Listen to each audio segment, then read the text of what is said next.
Una po sa ating mga balita, kasabay ng lumalakas na habagat, 3 weather systems pa ang binabantayan ng Pag-asa sa loob at sa labas ng Philippine Area of Responsibility.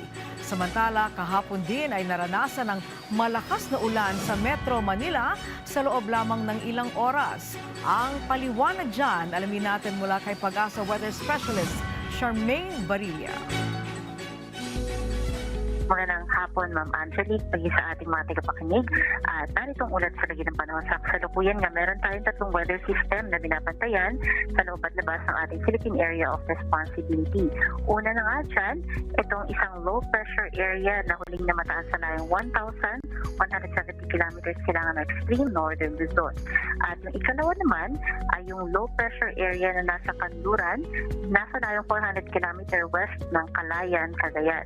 Itong dalawang LPA nga ay mataas na yung tsansa na maging isang ganap na bagyo sa loob ng 24 oras. Ngunit sa ngayon ay wala pa naman itong direktang epekto sa limang bahagi ng ating bansa.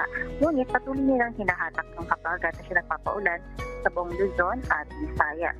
Magdudulot nga itong habagat ng mga patuloy na malalakas na mga pag-ulan dito sa Benguet, La Union, Pangasinan, Zambales, Bataan, Cavite, Batangas at Occidental Mindoro. Pabugsong-bugsong malalakas mga pag-ulan din ang epekto nitong habagat dito sa Metro Manila, Ilocos Sur, Abra, Tarlac, Pampanga, Bulacan, Nueva Ecija, Laguna, Rizal, Oriental Mindoro at Antique. Magiging makulimlim at kalat-kalat pa rin ang mga pag-ulan dito sa may Negros Island Region, nalalabing bahagi ng Luzon at Western Visayas. At sa nalalabing bahagi naman ng ating bansa, mas magandang panahon pa rin ang asahan pero sa chance ng mga pulo-pulong mga pag-ulan, nadadali ng habagat at localized thunderstorms.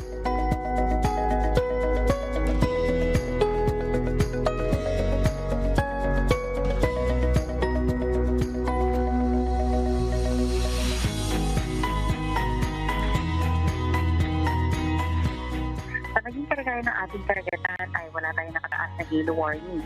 Kaya malayang maglalayag lahat ng sakyang pandagat. Iba yung pag-ingat lang sa pagpapalaot dito sa Mahilaga at kanlurang bahagi ng Luzon, maging silang bahagi ng Mindanao dahil magiging katamtaman hanggang sa matataas ang mga pag-alon. Asahan nga natin na dahil sa patuloy na epekto ng habagat at paghilap pa ng mga posibleng mga bagyo by next week ay magpapatuloy pa yung habagat po natin all throughout the month. Kaya maganda pa rin po yung ating mga kababayan sa mga peligrong dala ng malalakas mga pag-ulan gaya ng pagbaha at pagbuho ng lupa. And speak nga ng mga pag-ulan, kahapon yung record ng ating mga paulan ay umabot sa loob ng 24 oras ng approximately 240 millimeters. Yan po nga yung kahapon nagdulot po sa atin ng sobrang lalakas mga pag-ulan kaya naman nagkaroon po tayo ng mga pagbaha sa malaking bahagi ng ating syudad at nakita po natin in between 8 a.m. hanggang 2 p.m. dyan po na nangyari yung pinakamaraming mga pag-ulan.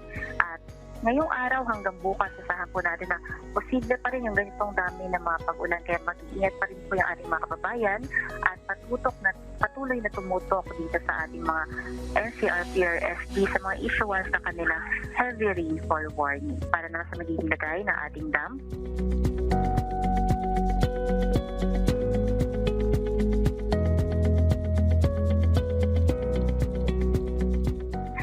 Yan po ating latest mula dito sa Pag-asa. Charmaine Barilla, nag-ulat. Maraming salamat Pag-asa Weather Specialist Charmaine Barilla.